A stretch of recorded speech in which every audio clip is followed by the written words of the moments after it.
Assalamualaikum warahmatullahi wabarakatuh.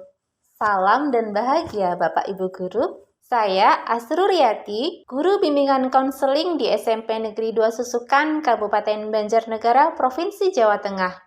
Pada kesempatan ini, saya akan membagikan sebuah praktik baik tentang pembentukan keyakinan kelas. Sebelum masuk ke praktik baik tentang keyakinan kelas, terlebih dahulu, mari kita tinjau apa itu keyakinan kelas dan mengapa keyakinan kelas bukannya peraturan kelas. Disiplin positif memerlukan keyakinan kuat yang diikuti sehingga memunculkan motivasi dari dalam diri sendiri. Keyakinan itu adalah berupa nilai-nilai kebajikan universal yang disepakati secara tersirat dan tersurat lepas dari latar belakang suku, negara, bahasa, maupun agama.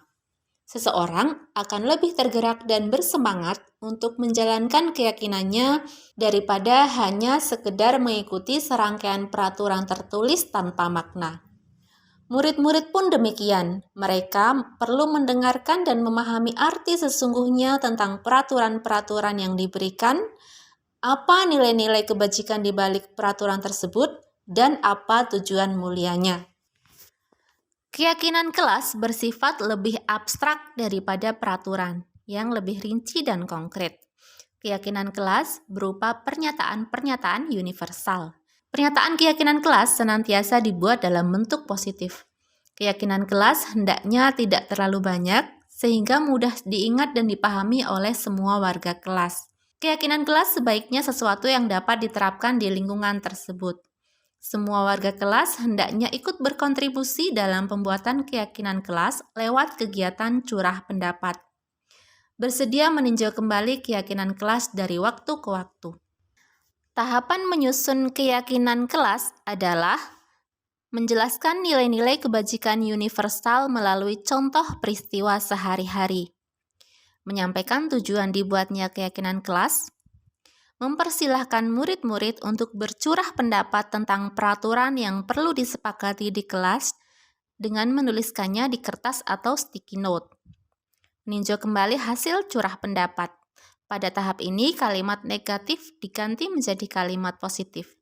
Misalnya, kalimat negatif, jangan berlarian di kelas atau koridor, diubah menjadi kalimat positif, berjalanlah dengan tenang ketika di kelas atau koridor.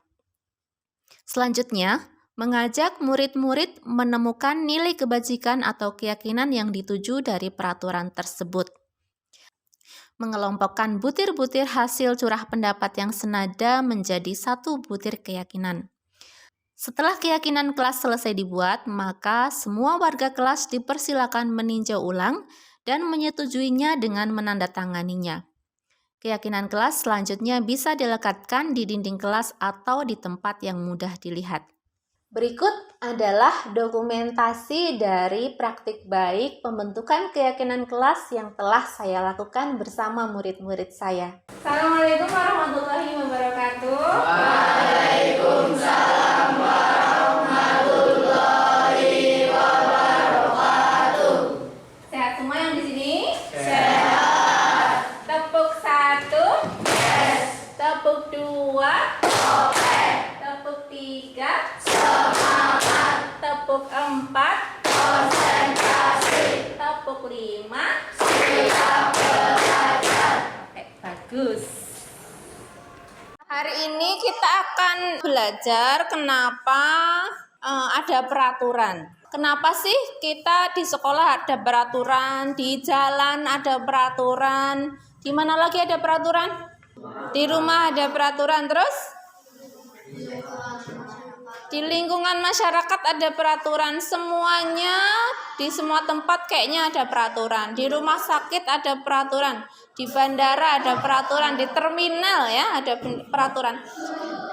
Sebenarnya untuk apa sih peraturan itu? Mendisiplinkan orang-orang. Nah, apa yang kita tuju dari adanya peraturan itu? Apa yang dituju? Misalnya tadi ya, kita memakai helm. Untuk apa? Iya, itu untuk keselamatan. Terus kita kalau terlambat harus minta izin. Kita harus memakai seragam yang lengkap. Itu untuk apa? Ya, untuk ketertiban ya, kedisiplinan, ketertiban. Terus kalau kita menemukan barang, misalnya ada barang yang ada uang tergeletak, kita harus gimana kalau ada uang tergeletak? Mengembalikan kalau kita tidak tahu siapa yang punya? Mengumumkan ya, menanyakan siapa nih uang siapa. Atau kalau enggak kita melaporkan ke wali kelas atau guru BK. Itu untuk apa? Tentu kejujuran. Nah terus misalnya kita kalau olahraga misalnya ya, tidak boleh meninggalkan barang berharga dalam kelas. Itu untuk apa? Apa yang dituju? Keamanan. Ya, keamanan. Terus waktu pandemi kemarin kita harus memakai masker. Itu apa yang kita tuju? Betul sekali, kesehatan. Nah, ini apa namanya? Ini adalah disebut nilai-nilai kebajikan universal. Apa itu universal? Universal itu seperti sesuatu yang di mana-mana sama, ya. Dimanapun sama, di mana-mana keyakinannya sama. Itu universal. Ya entah itu di negara Indonesia ataupun di Malaysia, yang namanya kejujuran itu penting ya. Nah, inilah yang kita tuju dengan adanya peraturan. Nah, kalau kita lihat itu peraturan itu semuanya untuk menuju nilai-nilai yang ini. Di sini terlihat yang tadi Ibu Guru jelaskan, nilai-nilai kebajikan universal. Contoh kalau misalnya ada peraturan tidak boleh membuli teman. Itu masuk ke yang mana? Masuk ke belas kasih ya. Kita harus punya rasa belas kasih terhadap, apalagi kepada teman kita yang tiap hari bareng, kepada hewan, kepada tumbuhan pun kita harus punya rasa belas kasih. Dan itu universal. Di Indonesia dengan di mana-mana itu sama. Kita harus punya rasa belas kasih. Kemudian kalau kita ada guru yang menerangkan, kita harus mendengarkan, kita harus menyimak, kita tidak boleh nyolot. Tahu nyolot? Iya, itu masuk ke yang mana kira-kira? Ya, saling menghormati, betul. Terus kalau ada kepada orang lain kita tidak boleh bicara kasar, tidak boleh mengumpat, ya. Masuk kemana kira-kira? Ya, sopan santun. Terus kalau ada teman yang butuh bantuan kita menolong, masuk kemana? Kerjasama boleh. Terus kebaikan hati, ya. Itu dimanapun sama nilai-nilai yang diyakini oleh kita sebagai manusia. Nah, dari sinilah kita membuat peraturan, ya. Misalnya untuk menghasilkan kelas yang jujur, apa peraturan yang harus dibuat? Misalnya tadi, jika ada barang hilang, wajib mengumumkan, ya, wajib diumumkan. Itu sebenarnya kenapa sih kita ada peraturan kayak gitu? Ya untuk menuju nilai kejujuran, ya. Peraturan itulah ya. Jadi semua peraturan pada dasarnya dibuat untuk menuju pada nilai-nilai kebajikan universal. Jadi bukan untuk membuat kalian merasa tertekan ya, apa-apa nggak boleh, apa-apa dilarang, begitu. Bukan untuk seperti itu. Semuanya ada maksudnya.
Nah, bagaimana Bapak Ibu?